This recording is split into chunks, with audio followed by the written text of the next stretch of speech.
The NBA hopes they're not bleeding money. What do I mean? On the other side. Cole Sports presents on the daily.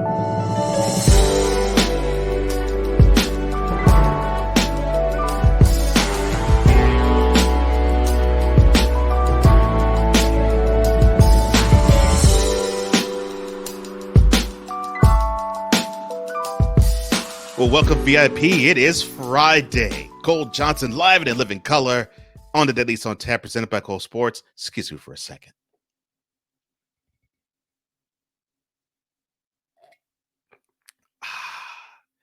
If you want this mug, the description box below will have the details to it. Now let's get going. And since this is Friday, you know how we get down. We got to crack the knuckles a little bit. And why are we cracking the knuckles? Well, the NBA has decided they're going to start their regular season less than 2 months from now. And there was only going to be a 2+ month separation between the end of the season and the start of the regular season of 2021. So that meant that between the time the finals wrapped and when the training camp begins, which is December 1st, the players that played in the finals will only have a month and a half to rest up. Not the normal stint. Normally it's about 3.5 normally. So, of course, this is strange and perilous times. And with strange and perilous times, call for strange and perilous measures. And there's some jostling. They found the date that they wanted to agree to. The players are not really feeling it. The owners, governors are. And that is why I'm writing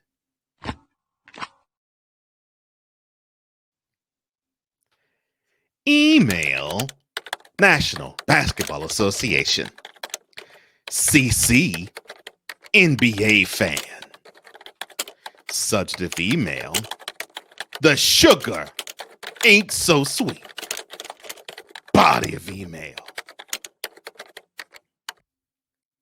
So there was a report, I think I read it from ESPN, saying that the league lost 10% of its share from this past year, and they only earned $8.3 billion from that season. Now, I actually thought that it was going to be worse.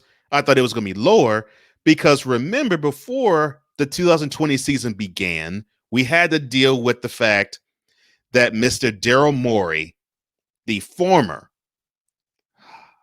that makes me feel so good to say, former general manager of the Rockets and now the president of basketball operations for the 76ers, Daryl Morey, he decided to pop on Twitter, back Hong Kong, when the Chinese government called wind of that, and they said to the NBA.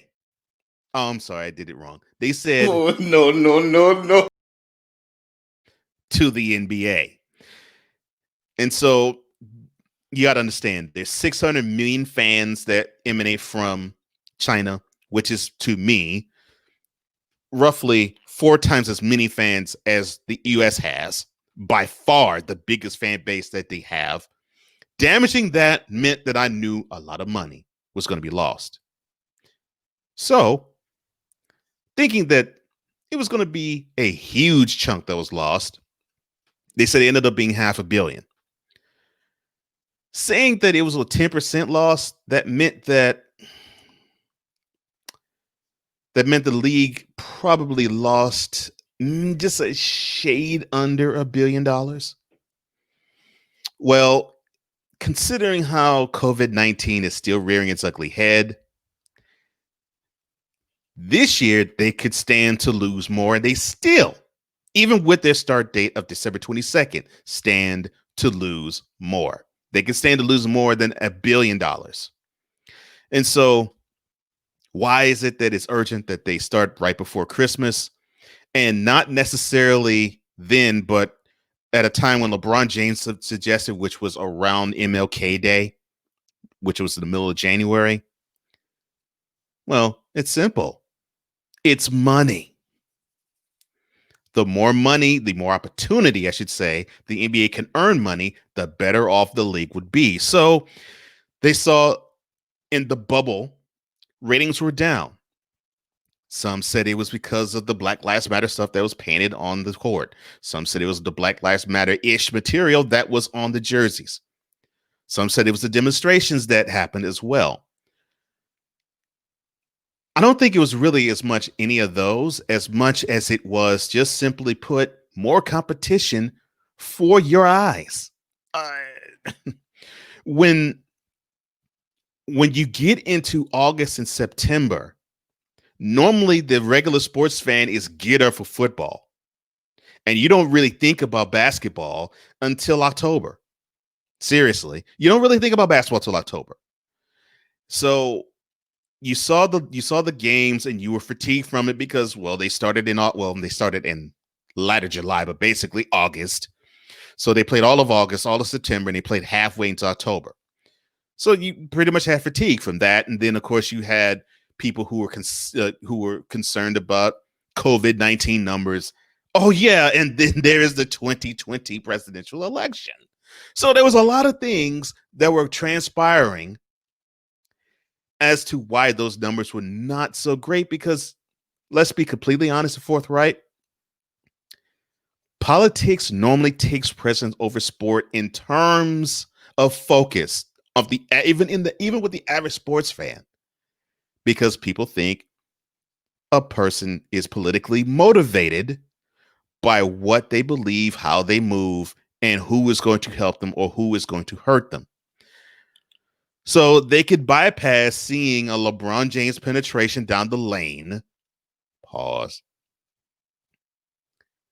just to see if they're going to be taxed more or less on their check. Plus, you have to deal with unemployment and all that other stuff.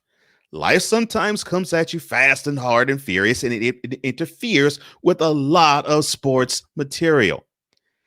And so when you have the focus on life that is more important than a sporting event, the ratings are going to go down. But the thing is, ratings were low with Major League Baseball. Ratings were low with NHL. In fact, we didn't even know, basically, that the Tampa Bay Lightning won the Stanley Cup. It barely was announced.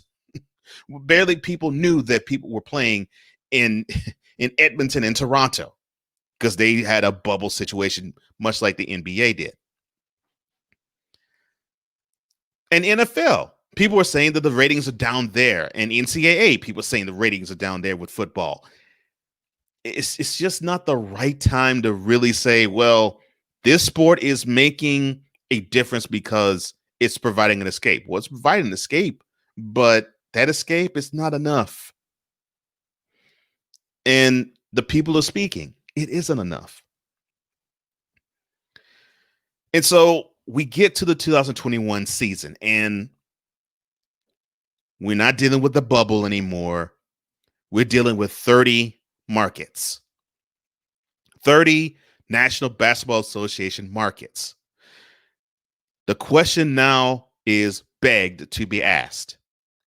How is the protocol going to be with these 30 different areas that you're going to hold and host these games? Or will it be all 30? I know that they can't have it to be on one site because you got 30 teams. That basically is 15 games. And sometimes during the season, you will have 15 games in a day. So we know that a venue can't hold 15 games.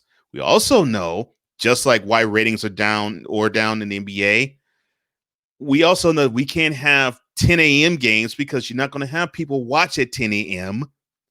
as much as you would, I don't know, 7 or 8 p.m. So that's where we have to come to an understanding and consensus. How are we going to manage the site? How are we going to manage the venue? And then on top of it, you're dealing also with venue constrictions. Like some cities won't allow but 25 people to be in a building. Some won't allow it to 500. I don't think I've seen anybody allow more than 500, but they may, I doubt it, but they may relax it to say maybe 25% can attend games. And if that's the case, these arenas hold roughly 18 to 20,000. So we might see 4,000, maybe 4,500, 5,000 fans in the game, depending on where we're playing. All of that hasn't even been discussed yet.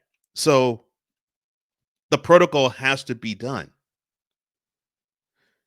And how are we going to do this? Are we going to do it like in Orlando and basically have a bubble-like situation, or no? And then the reason why they haggled over December 22nd or January 15th, labor strife. Now, the NBA has been going pretty well the last few years, but the last year or so, there has been a little bit of difficulty and a little bit of, I'm not sure about this type of situation coming from governorship or the Board of Governors. They were okay in 2016 to sign a whole ton of contracts with middle of the road players earning 5-year, $150 million contracts because the league was making money hand over fist. Well, the league isn't making money hand over proverbial fist. The league is now hemorrhaging money. And so my thought was if the players decided to rail against the December 22nd start, come January 15th, we probably would have had an announcement before then that a lockout was going to happen. So I will be on record to say in the future, we might see a lockout happen if the league continues to lose more money. They lost about $1 billion this past year. They may stand to lose over $1 billion next year. And if that's the case, prepare for a lockout. But until then, I really do hope that we get to see a good stretch of games. I hope we get to be entertained. And I hope that there's not going to be these rash of injuries that might happen because, well, some fatigue might happen or some unpreparedness might happen because there are teams that hadn't played ever since March, and there's a 9-month window into December. That might happen. I hope it doesn't, but you have to look out for every option. Hopefully, that's not an option that will happen all across the league. Cole Johnson, Cole Sports with the Z.com.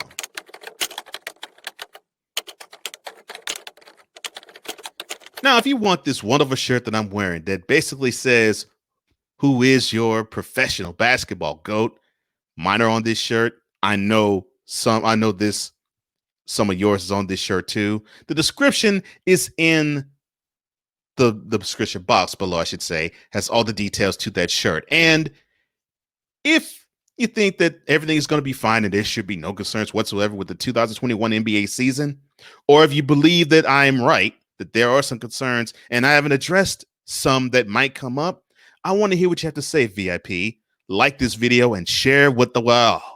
And then comment below because I love hearing your comments because I learn from you guys. And don't forget, hit that notification bell and subscribe to this channel for any and all content that emanates from it. Well, I hope you have a wonderful weekend, VIP. This has been a great week. Thank you for your comments. Thank you for your material and passion in discussing all these topics. And thank you for making me a better vessel for you, VIP. I love you. Take care of yourselves. Have a wonderful weekend. I'm Cole Johnson, and this has been yet another installment of Cole Sports on the visual and on the daily.